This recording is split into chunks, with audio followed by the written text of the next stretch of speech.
ગાંધીધામના વાવાઝોડા કેમ્પ વિસ્તારની મહિલાઓએ પીવાનું પાણી ન મળતું હોવાના આક્ષેપ સાથે ગત રાત્રે સ્થાનિક કોર્પોરેટરનો ઘેરાવ કર્યો હતો। ત્યારે તાકીદે સમસ્યાનું સમાધાન સંભવ ન હોવાથી સપ્લાય દરમિયાન પાણી મળી રહેશે તેવું આશ્વાસન આપ્યું હતું। તેની સામે લોકોએ આશ્વાસન નહીં, પાણી મળી રહે તે માટે શું વ્યવસ્થાઓ કરવામાં આવશે તેનો જવાબ માંગ્યો હતો। આગામી સપ્લાય દરમિયાન પાણી મળી રહેશે તેવી ખાતરી આપવામાં આવતા મામલો થાળે પડ્યો હતો। ટપ્પર ડેમમાં પૂરતા પ્રમાણમાં પીવાના પાણીનો જથ્થો છે, પરંતુ ટપ્પરથી વરસામેડી અને વરસામેડીથી ગાંધીધામ જથ્થો પૂરતા પ્રમાણમાં પહોંચતો નથી તેમ લોકો જણાવી રહ્યા છે। સ્થાનિક મહિલાઓનું કહેવું છે કે ઘણા સમયથી મહાનગરપાલિકાને પાણી બાબતે રજૂઆત કરવા છતાં પાણીની સમસ્યાનો ઉકેલ આવતો નથી। ગોવિંદભાઈ થાरू શ્રી નોટરીનગર મહેસૂલી સમાજનો પ્રમુખ છું। यहाँ આપણે ગટરની और પાણીની ગત તકલીફ છે और આવતો નથી પાણી ઘણો ટાઈમથી और બધાની તકલીફ થાય છે और પ્લસ આપણે ટેન્કરવાળા જે મંગાવીએ છીએ તો 600 રૂપિયા ભાડો લે છે, 600 રૂપિયા ભાડો લે છે ને ઘણી તકલીફ થાય છે ભાઈ। 1220 મકાન છે, એમાં વસ્તી રહે છે 2500 જેવી વસ્તી રહે છે અને ઘણી તકલીફ થાય છે અને કોઈ સાંભળતા નથી। અમે બહાર વળી ઘડી આપણે નગરપાલિકા જઈએ એ પણ સારું ન લાગે।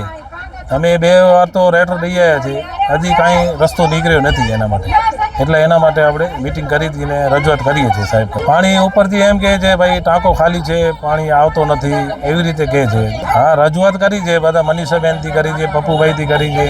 આ લોકો કહે છે ભાઈ આવી ગયા છે પાણી, આશ્વાસન આપે છે, ના નથી પડતા કહે છે અમને।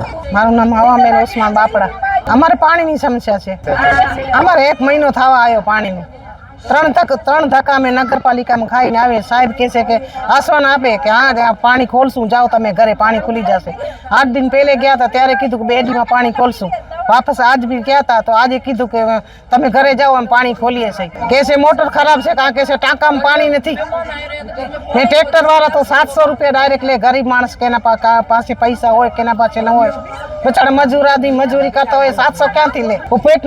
પોતાનું પેટનું પૂરું કરતા હોય તો મજૂર માણસ ક્યાંથી લે 700 રૂપિયા? ટ્રેક્ટર વાળા 700 રૂપિયા કરી નાખ્યા છે। અમારું કસલાર કાંઈ સાંભળતા નથી, ખાલી વોટ સારું સાંભળે છે।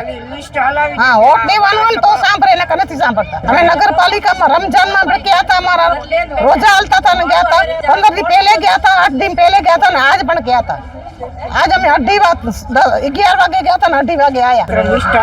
તો કહે છે કે અમે ટાંકો બનાવીએ છીએ ને હું બનાવીએ છીએ ને હવે તમારું પાણી આવી જશે ને પાણી 1200 ઘર છે, એમાં કેને મળે ને કેને નહીં મળે। હવે પબ્લિક થાકી ગઈ છે। કાંતાબેન ચૂણા, સમસ્યામાં પાણીની છે, બીજું કાંઈ નથી। પાણી જોઈએ, પાણી 27 દિવસથી પાણી નથી આવતો, એટલે અમે નગરપાલિકામાં ગયા હતા। નગરપાલિકામાં સાહેબ કીધું કે કાલે આવશે, મહેરબાની કરીને પાણી ચાલુ કરાવો। પાણી વગર પબ્લિક નથી હાલતી, બીજું કાંઈ નથી જોતો, પાણી જ જોઈએ છે બસ, બીજું કાંઈ નહીં। અસ્મા, અમને પાણીની સમસ્યા છે।